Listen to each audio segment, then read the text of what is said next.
Hey everybody, and welcome back to some more wonderful, wubbulous Project Zomboid. And last time, once again, we died. We didn't even last a week, as tends to be the case with this new version, because we are just much more difficult. But before we dive right back into survival, which we are going to do, I am going to pop open Sandbox, and we are going to play a Sandbox match here, just for a little bit.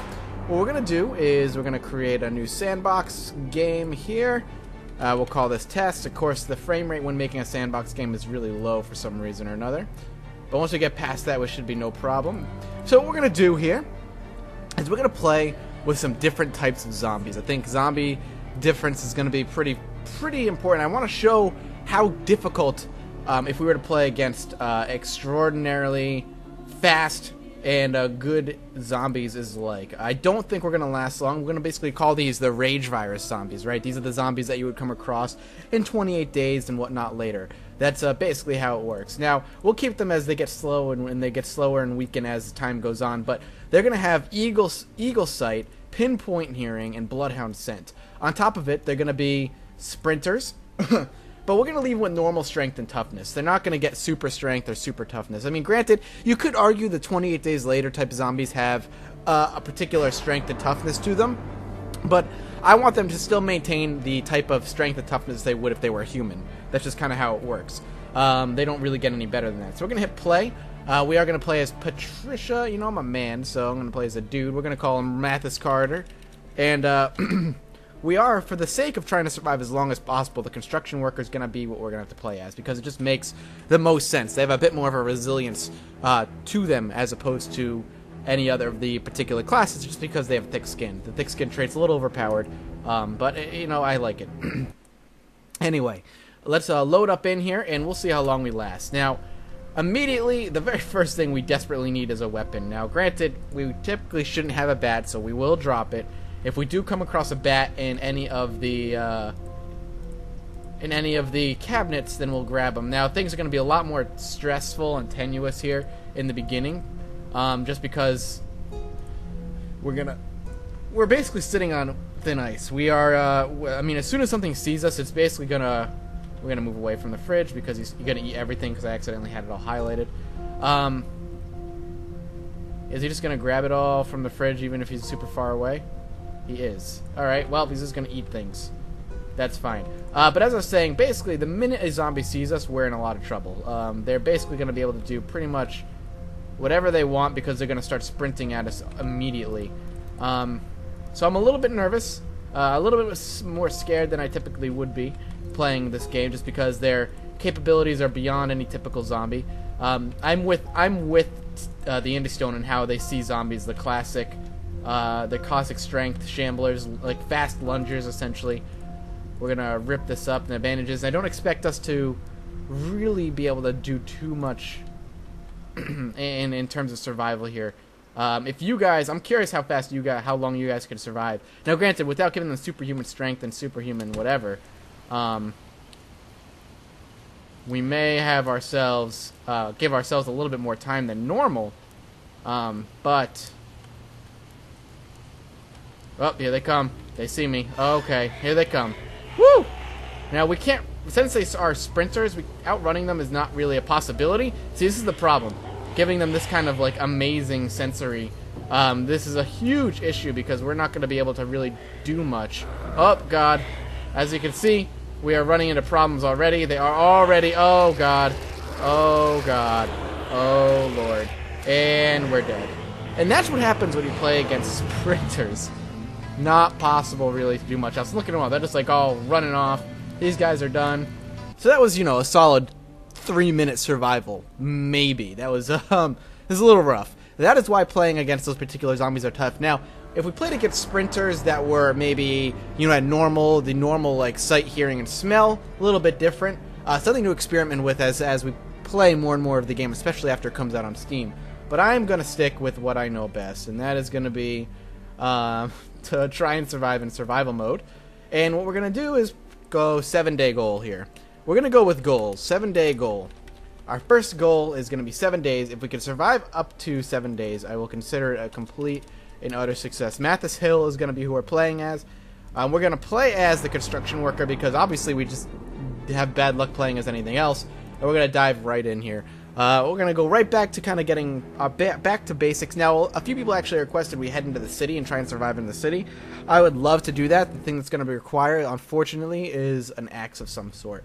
Without an axe, or at least a really good weapon, or at least a really good start of some sort, it's almost impossible just because the concentration of zombies is pretty friggin' tough. It's so thick. And there's so many of them, it's really difficult to survive in the city right now, and as it should be, and that's how exactly it should be. Don't take what I'm saying as complaints. I think that's perfect, and that's exactly how it should be. But, and I do mean but, I'm not going to say I'm definitely not going to head into the city without a good start or a good defense kind of at my side to make sure that we can survive. So we're going to take these rounds here. I would love to grab a sheet early on, maybe, or something. Well, actually, where they're closed, we should probably check that. Oh, good. 2 sheets here. And we're going to take this shirt, and we're going to rip it up into bandages, just to have that at the ready. And what we're going to need immediately is some sort of carrying bag of some sort. And I would like to get ourselves something, an axe really early on. I would love it, love it, love it. Let's take a peek in these windows. Yep, a lot of zombies in there. We'll just kind of avoid there. That's fine. They'll eventually bust down that window, but by the time they get out, it'll be a little late, and they won't be able to do too much. They'll probably have forgotten about us, and we might be able to even go back and... Whoa, hey there, big guy. Alright, we're already hitting a little bit of a dangerous point.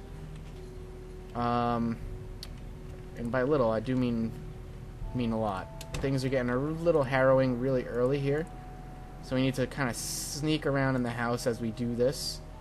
I would like to try and survive as long as I could. We're going to eat the bread. We're just going to take a little bit of food, but one day I'm hoping it gets integrated via mod or something, but a map that can be found that will that I can look on the map and try to figure out where I am. I know I've said this a million times, but I'd love to have a map that'll allow me to mark off, like, I've been here. Or even, like, spray paint. Oh, God, get me out of there. Whew. Or even, like, spray paint of some sort. I can mark, like, X's on doors to show that I've been there and looted it all. That would be awesome. I think that'd be a really cool feature to add at some point in the game. Just cans of... Or even just the paint itself. Having it in my inventory and allowing me to right-click on a door and hit mark. That would be really cool. And maybe different shapes or something. Like, if I right-click, you know, with a piece of... With paint in my inventory and a paintbrush, and I hit mark X, you know, for me, that'll mean... I've already looted the area, but if I do mark circle, that means that I've been in there and I know there's loot that I left behind. How cool would that be? I think that'd be a really cool addition. I like that a lot. I'm not sure if that's been mentioned before, but I'm hoping the Indie Stone hears me on that one. I'll probably go post that up on the forums at some point in the near future. I do like that idea a lot, actually. But I still would love to see a map of some sort integrated into the game as well.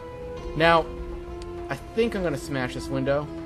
I am going to end up making myself bleed a little bit from that. But I do want to get inside. And I also want to make sure that I didn't attract too much attention. I can hear them moaning. So I am a little bit nervous that I might have attracted a little too much attention by doing that. But I do want to get inside. And the door is locked and these windows don't particularly open very nicely. So we're going to sneak in here. Oh, shit. And that is the moaning I heard. Can we please leave? There we go. Whew. The jump scares in this episode are pretty big. Jesus Christ. Making me scared. So, whoa, alright. No, not going this way. I don't even know what's in this way. I wonder if these markers not only mean, you know, unpaved road and no construction, but are kind of a signal to the player, hey, there's not a lot over there right now as far as the map's concerned. Give it time. I'm looking forward to the next update. I'm curious what's going to be fixed and what's going to be added in the next update. Hopefully a lot of fun things. Alright, let's take a look. Now this window could be opened. I'd rather try and sneak in a back window than smash through a window if necessary. We can definitely... Okay, there's a zombie over there. In there, so we're not going to go in there. What I am going to do is loot everything I possibly can over here, though. Which is hopefully a lot. And by a lot, apparently, I mean nothing. We'll just eat the tomatoes. Is he just going to munch? Wow, he's taking a while to eat that tomato, which is kind of funny. Alright, let's potentially check in here. Maybe some pills or something. Nope, just seeds. Again, we haven't even survived long enough to even worry about farming yet. So I'm not terribly concerned about the seeds and planting, although I know it's been fixed. Either this update or the upcoming update. I'm pretty sure it's the upcoming update. Because sowing seeds has been broken for a while. Alright, I know exactly where we are because of this. I think we're near my old safe house. I think. But I don't know for sure. Let's see if we can get inside this house. Wow, front door is wide open. That's awesome. We could make this our safe house. It's a good distance away, a lot of open areas, not a lot of main roads around. We may need to take care of any wandering Zeds, but a small matter. A small matter. Let's see if we can not die by coming up here. Little nervous. Little nervous. I have no weapon, so we have to be very, very careful. And there's some paint in there. Shelves with a whole lot of books, which I actually like. The more I explore this place, the better I like it for a safe house. Ooh, a school bag. Hell yes. And we'll equip this as secondary. And now we can do a lot more looting, which is good for us as well. We'll take that sheet, and we'll pretty much pack everything into the backpack as best we can. I didn't mean to put the shoes in there, but whatever. Watermelon fits nice and easy, apparently. And I'm going to leave the bandages on me, which is smart. Always leave the bandages on you. That way, in case you do have a really quick scratch or bite that you didn't see coming, you can quickly run away and bandage it without having to spend more time unpacking it and getting it all set up. Always have them at the ready. It's a very smart decision. Alright, this house is actually clear, and I like its location. So we might end up just spending time here. I think it's a good call. I think it's a smart decision on our end. Let's just take a look around our immediate area, make sure there's nothing that we need to really worry about. We have a nice backyard. We can do some building back here. Ooh, I'm already having visions of a nice, like, secured, like a safe house, or something we can kind of secure ourselves in. We have a zombie, not a big deal. One anyway. We have one over here as well. Something we can worry about when the time comes. For now, we can just try and potentially lead them off, actually. That might be the best thing for us to do. Without any weapons or anything, we could easily just lead them away this way, and then sneak around like the long way. Even a house over here to explore, which is nice. But I'm going to try to lead these guys off. I don't feel safe ending the video with them around the house. And even leading them up and over this fence might be smart. Let's see if they will come this way. I don't want to shout and say come here or anything, because we do have some zombies in the trees over there whose attention I'd rather not be getting. So what we're going to do is head into the trees here and potentially lose them in the process. And leap on over here. And we might end up losing them right in the trees. Let's just come on through. There we go. There we go. And we lost them. Simple. I think we're going to call it here. Let's get in the house, though. Not a bad... I don't want to say it's a bad start, because it's definitely not a bad start. It's a decent start. Got a nice little safe house in the middle of nowhere. Led the 3 zombies out of here. And we'll have to start covering up the windows as soon as we can. But let's get to the second floor. And I'll call it here. Thank you guys so much for watching. And as always, I will see you all next time.